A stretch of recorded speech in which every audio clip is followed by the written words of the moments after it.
Welcome back to Finite Commander, where we discuss high-powered Commander without infinite combos. In today's video, we'll be discussing a deck tech of Oona, Queen of the Fae.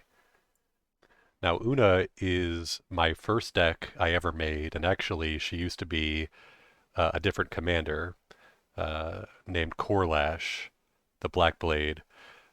But over time, and over as my collection grew, uh, ultimately Oona took the reins of this deck.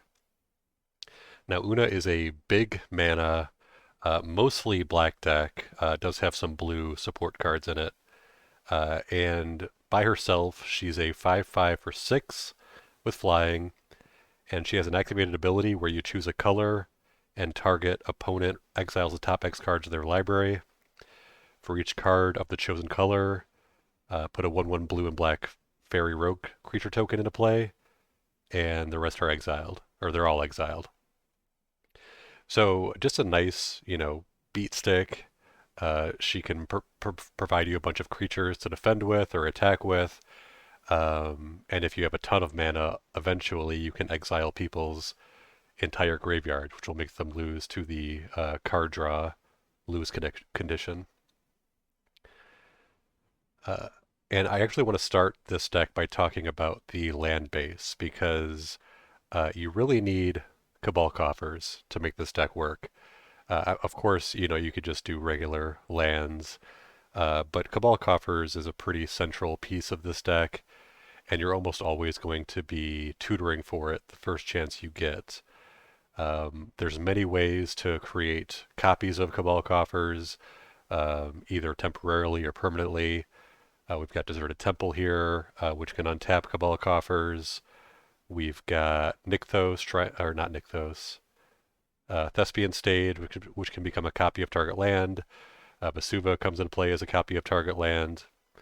And then Urborg to make all of your lands swamps. In addition, other than the copying lands and Volrath's Stronghold, every other land is a swamp by itself. And that's key, because we want our swamp count as high as possible to make Cabal Coffers tap for as much mana as possible. So with the lands out of the way, well, I guess Nykthos, Shrine of Nyx, we should also talk about that. Like I said, most of this deck is black, so you're going to have mostly black mana symbols, which will make Nykthos produce a bunch of black mana as well. It's kind of like a backup, a little bit worse Cabal Coffers. So back up to the top, creatures, or actually planeswalkers. We've got Liliana of the Dark Realms. She tutors your library for swamps, puts them into your hand so you can make your swamp land drops. She can also either pump your creatures or remove creatures equal to the number of swamps you control. And then her ultimate gives you an emblem that makes your swamps tap for 4 instead of 1. So every ability is very goes along with the central theme of the deck, but mostly you're just playing her to make your land drops, and just for that, she makes the cut. And then Liliana Dreadhorn General. This is a good stuff card. Gives you zombies every turn. Whenever your creatures die, you draw a card. You can -4 to make everyone sacrifice 2 creatures. And if you ultimate her, it's probably game over. But just the static ability of drawing cards whenever a creature you control dies is very nice, especially combined with her ability to make zombie creature tokens and Oona's ability to make fairy rogue creature tokens. So mostly a good stuff card, card draw outlet, and that ultimate, if you can get it, will win you the game more times than not. Ugin the Ineffable makes your colorless spells cost 2 less to cast, and it gives you kind of pseudo card draw where you manifest the top card of your library. It's a 2/2 creature token, and then when that creature token leaves the battlefield, you put the exiled card into your hand. I guess it's not technically manifest, but it operates almost exactly the same as manifest. And then his -3 is destroy target permanence that's at least 1 color. So again, we're a mono black deck, and getting rid of enchantments used to be impossible. They have printed a couple ways to destroy enchantments now in black. But Ugin is very nice because he gives you basically card draw and also gives you that ability to destroy things when you need to. So overall, I really enjoyed him in this deck. And then his big brother, looks like we have two of each Planeswalker here. Ugin the Spirit Dragon. Basically just Ugin the Ineffable on steroids. Doesn't have card draw, but can exile each permanent with converted mana cost X or less. That's at least one color. The ultimate is very nice, but I don't think I've ever actually used it. And then his +2 is basically a lightning bolt. So that's nice to have as well.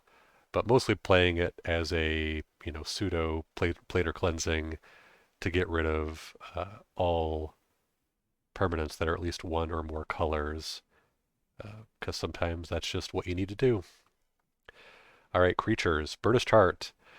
Burnished Heart gives you the ability to tutor up your basic swamps.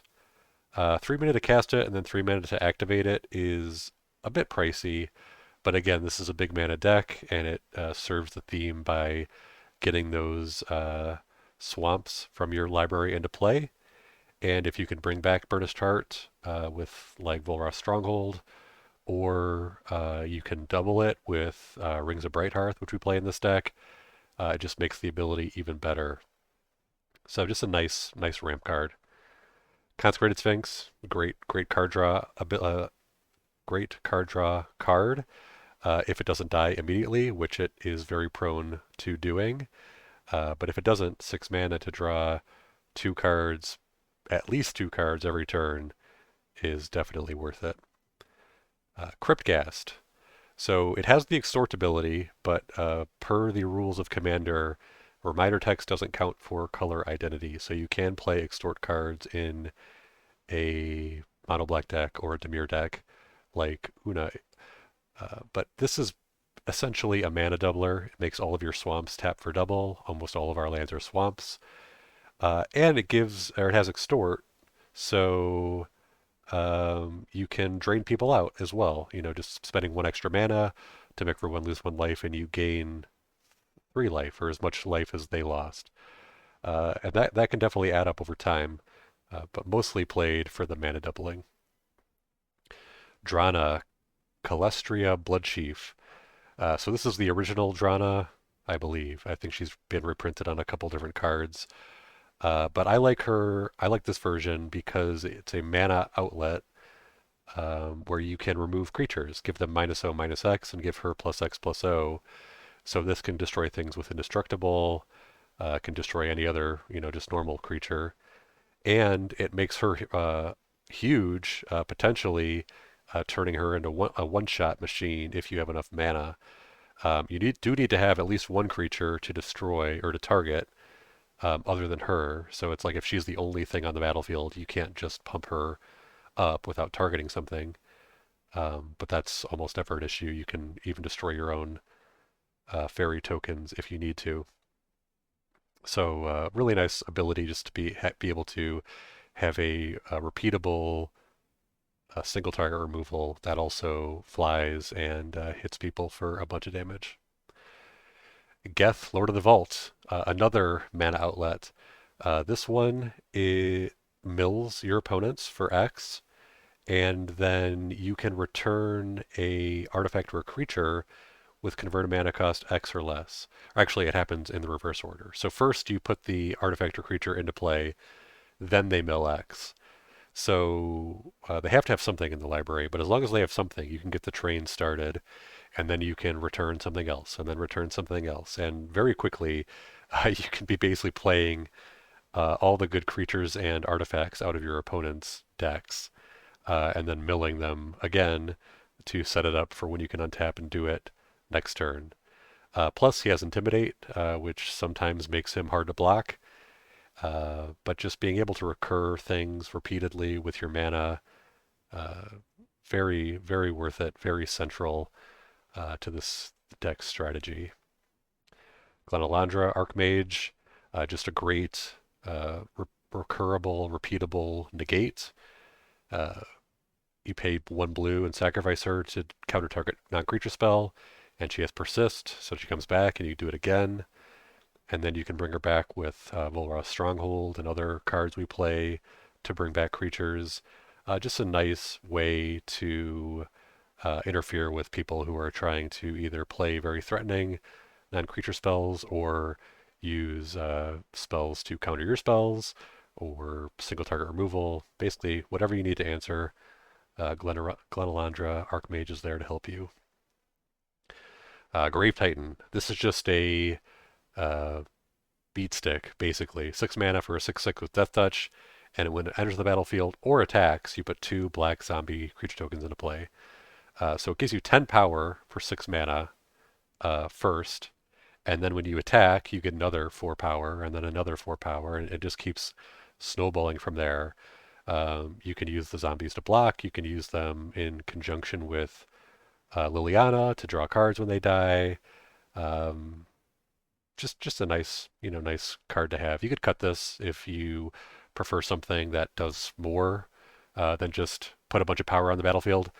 Um, but I like him. He's stuck around through very many cuts, and there isn't anything right now that I want to change him out with. So for now, he stays. Grey Merchant of Asphodel. So this is kind of like Exsanguinate, but it's for your Devotion to Black. So the bare minimum, he's going to drain everyone for 2, and you're going to gain uh, that much life, however much everyone else lost. But 2 is a very low number in this deck. You could easily, just with Oona, it's 5. With Oona and a couple other creatures, it can easily become 9, 10, 11 mana. And if you can sacrifice him or block with him and return him and do it again and again, just a great looping piece, great way to regain the life you've lost, and it can easily become a win condition all on its own. Hull Breacher, wonderful way to prevent your opponents from drawing extra cards, and if they try to, you get treasure tokens instead of them drawing cards. So very, very nice hate bear. I think it's an auto include in any blue deck, and he's definitely included here as well. Nirkana Revenant, another mana doubler. Doesn't have flying, even though I swear that art makes it look like she's flying, but oh well. She doubles all your swamp mana production, and she can pump herself up. So if you have nothing else to spend all that mana on, you can make her a huge beat stick. But usually I'm not attacking with Nirkana Revenant. She just hangs back and doubles my mana to power my other spells and abilities. Notion Thief, just like Hull Breacher, a nice way to prevent your opponents from drawing extra cards. And if they try to, you get to draw cards instead of them, or instead of treasure tokens. So both of these cards, very nice. Both of them I consider auto-includes in any deck that can run them. Oblivion Sower. So this is a very commander-centric card for Oona specifically, because you're going to be exiling your opponent's libraries, and as you're exiling them, you're going to hit, just lands.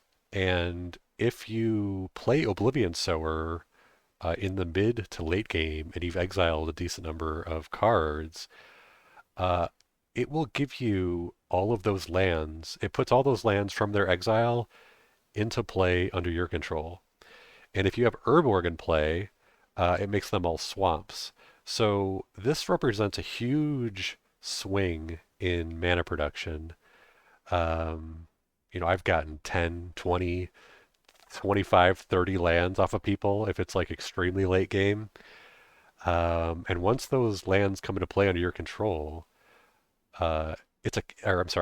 Oblivion Sower, it's a cast trigger, so they can't, even if they counter Oblivion Sower, they have to have like a Stifle or a Trick Bind or something, and those are pretty rare. I mean, people do play them, but they're pretty rare. So you're almost guaranteed to get this cast trigger, and then get all those lands into play. And just remember, if that opponent loses the game, you're going to lose all those lands. So maybe save them for last. But I've really enjoyed this guy. Very synergistic with Oona, and I think he's definitely worth the slot. Opposition Agent, just like Notion Thief and Hull Breacher, except this time for tutoring. Your opponents will not tutor when Opposition Agent is in play, because if they do, you get to control them, and you exile the cards they find, and then you can play those cards instead.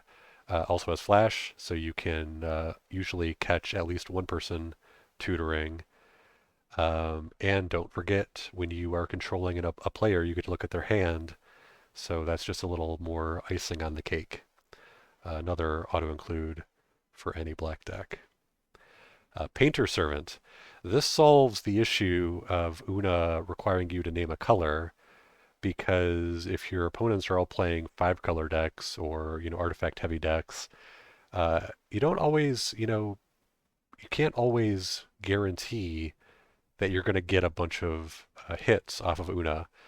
But with Painter Servant, it makes every single card you exile an automatic hit. I usually pick, like green, just to scare people into thinking you have like Death Grip. I don't currently play Death Grip in this deck, but I think you definitely could, especially with Painter Servant. But you pick any color; it doesn't really matter. If there's something on the battlefield that interacts with a color, either positively or negatively, take that into consideration. But for you, in this deck specifically, the color choice doesn't matter. So just pick something, and then whenever you activate Oona, pick that same color, and you are going to profit. Phyrexian Metamorph. This is just a good stuff card. You can copy people's soul rings. You can copy the best creature on the battlefield. Copy whatever you want. And if you don't have any blue mana, you can pay 2 life for it. So it's always nice to have. Unfortunately, cannot copy Cabal Coffers because it only copies creatures and artifacts. But still, I think it's definitely worth it. Definitely worth playing. Razaketh, the Foul-Blooded. 8 mana is quite a bit, but this deck is built around generating huge amounts of mana, so not outside the realm of possibility. And turns all of your fairy tokens into demonic tutors, turns all your other creatures into demonic tutors, can help you get your Grave Merchant of Asphodel or your Exsanguinate or whatever you need to get more life to just keep the train going. Great card. A great card in this deck or any black deck that can support the mana cost. Shieldred, Whispering One. I didn't realize I played Shieldred in so many decks, but she's also in this deck. Great Praetor, 7 mana, 6/6 Swamp Walk. You have Urborg, so you can make everyone's land swamps to give all of your creatures, or give Shieldred unblockable for all your opponents. And at the beginning of their upkeep, they have to sacrifice a creature. And at the beginning of your upkeep, you bring a creature card from your graveyard back to the battlefield. So just a wonderful card. Good stuff card, but definitely deserves a spot in this deck. Sire of Stagnation. So this is a worse but still pretty good, um, a worse but still pretty good Consecrated Sphinx. So it doesn't trigger when they draw a card. It triggers whenever a land enters the battlefield under opponent's control. They have to exile the top 2 cards of their library, and you draw 2 cards. So it goes along with the exiling people's library theme. Draws you cards. It works great with fetch lands because they have to exile 4 cards, and you draw 4 cards. People will be dissuaded from making their land drops. Some people will just make them regardless; they don't care. But some people will stop playing lands, which means you're not drawing cards, but also means they're not playing lands. So that's a nice win-win. But overall, just like I said, a worse but still pretty good Consecrated Sphinx. Solemn Simulacrum. I don't play this card very often, but in a Dimir deck, your land ramps options are pretty few and far between. This can just get you a swamp, and when it dies, you can draw a card. So decent. 4 mana to ramp is above standard price I'm usually willing to pay. But in this deck, I think it's worth it. Scarab God. This is another way to uh, take creatures out of your opponent's graveyards and put them into play under your control. But it doesn't actually do that because it exiles them, and you create token copies that are 4/4 black zombies. And then at the beginning of your upkeep, each of your opponents loses X life, and you scry X, where X is the number of zombies you control. So just a great card. Graveyard Hate, bringing those creatures back into play under your control, and hard to get rid of because whenever it dies, it goes back to your hand. So a very nice card, very similar to Geth, Lord of the Vault, just bringing your opponent's creatures back to serve you instead of serving them. Uh, Thieving Skydiver. So this is almost always, you're almost always casting this for 3 and stealing a Soul Ring. But it doesn't have to be 3. Um, it can be, X can be anything. So you can steal people's Aetherflux reservoirs. You can steal, their bigger mana rocks. You can steal equipment, which then gets attached to Thieving Skydiver for free. But mostly, usually, you're casting it for 3 and you're getting a Soul Ring or a Mana Crypt. But taking that artifact from your opponent and giving it to you is a pretty nice swing in mana production. And again, if you're able to bring her back, you have to bring it back to your hand. So this would only work with like Vola Stronghold or Phyrexian Reclamation. But still, if you can bring it back to your hand, do it again, it's just that much better. Ulamog, the Ceaseless Hunger. This again goes with the theme of exiling people's libraries. He's indestructible, and when you cast him, you can exile 2 target permanents. So again, this fills the hole in Dimir that sometimes it's hard to get rid of certain permanent types. This lets you exile 2 of anything, and when he attacks, the defending player exiles the top 20 cards of their library, which again goes along with the exiling libraries theme. Pairs very well with your Oblivion Sower, and just kind of goes towards I don't know if it's the primary win condition, but one of your win conditions, which is exiling your opponent's entire library. So just overall, very good card, very synergistic. 10 mana is quite a lot of mana, but again, this is a big mana deck, so you can definitely make 10 mana. Villas, Broker of Blood, 8 mana for an 8/8 flyer. Pay a black, pay 2 life. Target creature gets -1/-1 until end of turn. And whenever you lose life, draw that many cards. So first of all, you can use your mana to destroy creatures, although at a very high cost because it's only -1 toughness and you're paying 2 life every time. But you're also drawing 2 cards every time you activate it. Plus, if anybody attacks you, you draw cards when you lose life. You draw cards when you activate Necropotence. Just anyway, any time you lose life, you're drawing cards. So Villas draws you a ridiculous amount of cards, but just be careful with that activated ability because you do not want to get yourself too low just to kill some random creature. But this kills Manadorks very well, kills a lot of commanders very well with low toughness. Overall, just a great card, great card draw engine. And then Xiahou Dun, the One-Eyed. Uh, this is an interesting card. He's been in the deck a long time. I have considered cutting it quite a few times, just because it's pretty clunky. Pay 4 mana, then go to your combat step. Or I'm sorry, you pay 4 mana, you can sacrifice him in your first main phase to return a black card. So any card, not just creatures. You can bring back your, demonic tutors or vampiric tutors or whatever. There's also a bit of a synergy with Rings of Brighthearth, where you can activate his ability and then pay 2 to copy it. So the copy goes on the stack, his original ability goes in the stack. He goes into the graveyard, and when the first copy goes on the stack, you have to target something. But when the second copy goes on the stack, you can target himself, bringing himself back to your hand.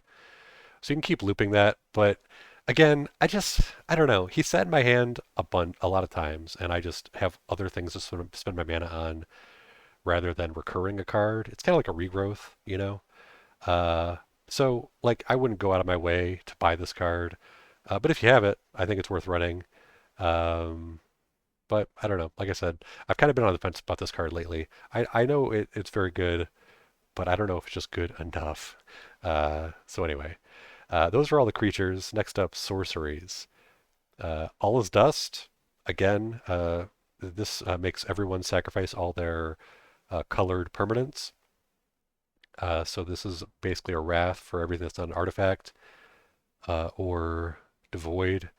Um, we do have quite a few colorless permanents in this deck, but this will hurt you pretty much as much as it hurts your opponents. But sometimes you just need to wrath the board, and this is a good way to do it.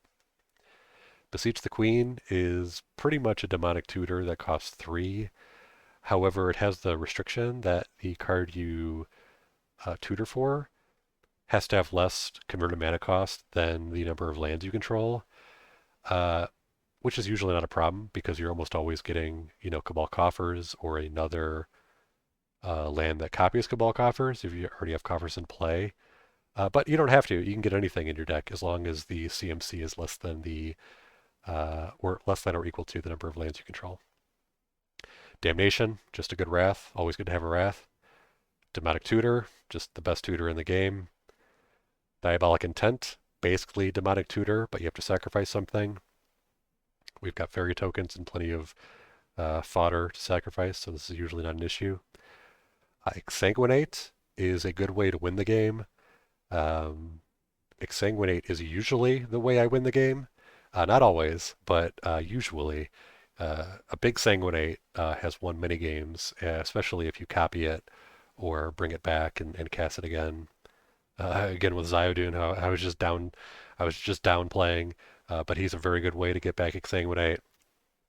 If you have to cast it, if you don't have enough mana to kill everyone the first time around, he can bring it back to do it the second time around, almost guaranteed. Just a great card, great way to win the game. Grim Tutor, just another tutor. This one costs 3 life. Imperial Seal, just another tutor. This one does put it on the top of your library and it's sorcery speed, so I would actually consider this my worst tutor. But if you play it turn 1, that's usually not a problem. You can turn 1 get a Soul Ring or something. But late game, it's not great unless you have a way to draw whatever you're tuning for. But still, if you have it, definitely worth playing. Mutilate, another wrath. We have a ton of swamps, so this is usually at least as good as a Damnation, if not better, because it can get around indestructible. Torment of Hailfire is basically Exsanguinate number 2. It's a little harder to kill people with this because they can either lose 3. They have to lose 3 life unless they sacrifice an on-land permanent or discard a card. So they have a lot of ways. They have a lot more of an ability to survive a Torment of Hailfire than they do to survive a huge Exsanguinate. But if you have enough mana, it'll probably kill people regardless. But even if it doesn't, if they have to discard their whole hand and sacrifice their whole board, you're basically killing them anyway. Now, of course, they can keep their best creature and, discard everything else and sacrifice everything else. So they can play around. They can play around Torment of Hailfire if you don't put enough mana into it. But still, I just think it's a great card. Exsanguinate number 2, and I've killed plenty of people with Torment of Hailfire. So do not be fooled. It is an extremely lethal card, but it is easier to play around than Exsanguinate. And then Yawgmoth's Will, just a great way to replay everything in your graveyard for 1 turn. You can replay your Exsanguinate, replay your lands, 1 land usually, unless you have another way to get extra land drops. Replay your tutors, replay your creatures, replay anything. Just remember that it exiles itself, and if anything goes to your graveyard this turn, it also gets exiled. So just remember that when you're playing Yawgmoth's Will. But this is a very good card. Unfortunately, it's on the reserve list, so it keeps going higher and higher. But if you've got one, or you don't mind proxying it, very, very good card. All right, instants. This is where a majority of the blue cards are for counterspells. So we got your Arcane Denial. I've talked about this before. I know some people don't like Arcane Denial because of the card draw you're giving your opponents, but in non-infinite commander, I'm not too concerned about this. This could easily be a negate, but I have lost too many games, like a Crater of Behemoth or some giant creature that Arcane Denial could have countered and negate can't. So I play Arcane Denial. Feel free to play any other counterspell or any other card if you don't like Arcane Denial. Counterspell, the best counterspell. Well, Manager is the best counterspell in the game. Counterspell is second best counterspell in the game. Cyclonic Rift is just a wonderful, good stuff card. Every blue deck probably Cyclonic Rift. Fierce Guardianship is a free negate if you have Oona in play, so I think that makes it worth the cut, or makes it make the cut. Like I said, Mana Drain, the best counterspell in the game. Memory Plunder. So this is an interesting card. 4 mana, you can cast target instant sorcery card from an opponent's graveyard without paying its mana cost. So this could easily be a counterspell. It could be a extra turn spell. It could be a tutor. It could be so many different things. I have lived the dream when someone cast not a time walk, a Beacon of Tomorrow, whichever one is the one that lets them take 2 extra turns. So they cast Beacon of Tomorrows, if that's the card I'm thinking of. It resolves. Then I cast Memory Plunder. Then I take 2 extra turns. So basically, I take my turn, I don't recall if it was my turn or not when it couldn't have been my turn. It was their turn when they cast Beacon. So then I cast Memory Plunder, targeting Beacon. I get 2 extra turns, and then I killed them before they got to take their 2 extra turns. So just a wonderful card, very versatile, and a great card in this deck. I've really liked it. It does have that 4 black and or blue mana cost, so hard to cast in like 3 or 5 color decks, but in a basically mono black deck, very easy to cast. So has been very, very good. And then Vedrick Tutor, just a wonderful tutor. All right, artifacts. We got a bunch of mana rocks. I will not talk about the mana rocks. Cage Sun is a mana doubler that also pumps your black creatures. You're always going to name black with this card. Also note that it's not whenever you tap a swamp. It's whenever you tap a land for black. So this will give you extra mana off of like a Cabal Coffers. It'll tap for, the number of swamps you control +1. The same is true for Nykthos or any other land that's tapping for black mana. So just a great mana doubler in general. Candelabra of Tanos. I know many people don't have this card. It's essentially another mana doubler if you have a mana doubler in play. So like if you have Cage Sun in play, and then you have Candelabra of Tanos, you can tap all of your, let's say you have 10 swamps, you tap your 10 swamps for 20 mana, then you put 10 mana into Candelabra of Tanos and tap it to untap your 10 swamps, still floating 10 mana, and then you have 30 mana. But because we have Cabal Coffers and hopefully multiple copies of Cabal Coffers, you are untapping the Cabal Coffers with Candelabra of Tanos to just make ridiculous amounts of mana. But again, this is a reserve card, a very expensive card. I don't actually own this card, but if you do, or you don't mind, again, don't mind proxying it, a very, very, very nice card in this deck. Such a huge power spike. So if you got it, play it. Crucible the Worlds. This is a deck that's very focused on its mana base, and this is just another way to get those lands back. if people are playing like Strip Mines or Vindicates or whatnot. If they exile your Cabal Coffers, Crucible the Worlds is not going to save you from that, but it will save you from almost any other type of land destruction. So definitely worth a spot in the deck.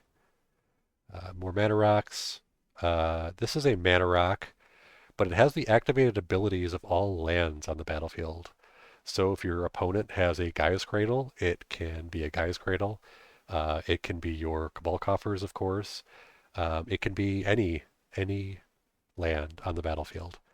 So usually this is just Cabal Coffers number 2, 3, 4, whatever. But it can be so many other things as well. So very useful. It does come into play tapped, which is extremely unfortunate, but goes along very well with the theme. And I've really enjoyed it since I added it.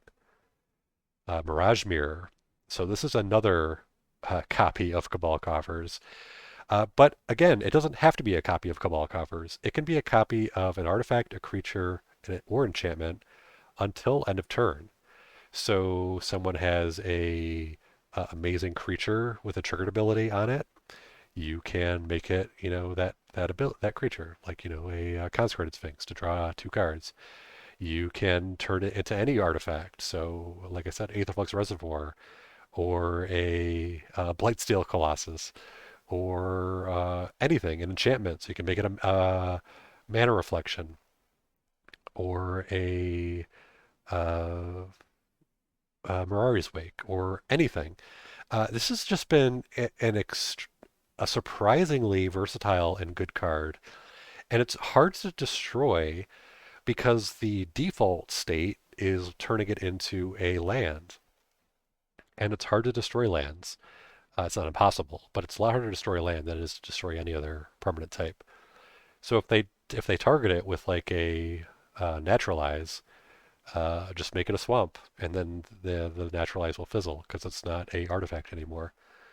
Again, it only works till the end of turn, but that's not necessarily a bad thing. It gives you a lot of versatility to change its shape many times.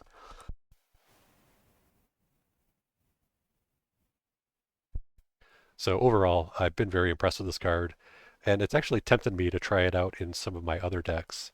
But for now, I believe it's only in Oona, and I've really liked it in this deck. Rings of Brighthearth, I mentioned it earlier, but it combos very well with your Planeswalkers. It doubles Oona's activated ability. It combos, like I said, with Zyodon the One-Eyed. It makes your Burnished Heart that much better. It can put copies of negates on the stack with Elandra, works with Geth. All your activated abilities just become that much better with Rings of Brighthearth. And don't forget, it works with fetch lands too. So when you sacrifice your fetch land, pay 2 mana, and get 2 swamps instead of 1 swamp.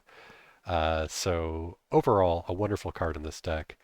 Um, Technically, Rings of Brighthearth, Deserted Temple, and Cabal Coffers is an infinite combo, but as this is a uh, finite commander, we do not play infinite combos. So the way that we've ruled it is uh, you cannot loop um, you can't loop anything or even activate anything that would result in an infinite combo. So if you have those 3 in play in my version of no infinite combos, uh, you couldn't use Rings of Brighthearth to copy Deserted Temple. So basically, you just don't do that interaction anymore. Not like you just do it once; you just don't do it at all. But regardless, all 3 cards very worth it by themselves, and just don't go infinite if you happen to have all of them in play at the same time. Skull Clamp. This pairs very well with your fairy tokens to draw 2 cards. Uh, I think there's a couple other creatures that might only have 1 toughness, like Thieving Skydiver. But really, the main thing you're sacrificing is fairy tokens to just draw a bunch of cards.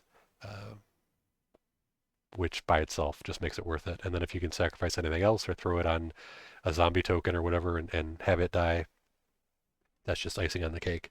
But the main thing is clamping your fairies to fuel your card draw.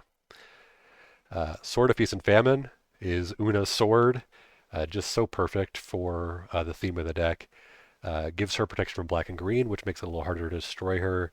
And whenever you deal combat damage to a player, you untap all lands you control to make even more fairies and exile even more cards. Great card in general and very synergistic with Oona. All right, enchantments. Dire Undercurrents is a perfect card for Oona.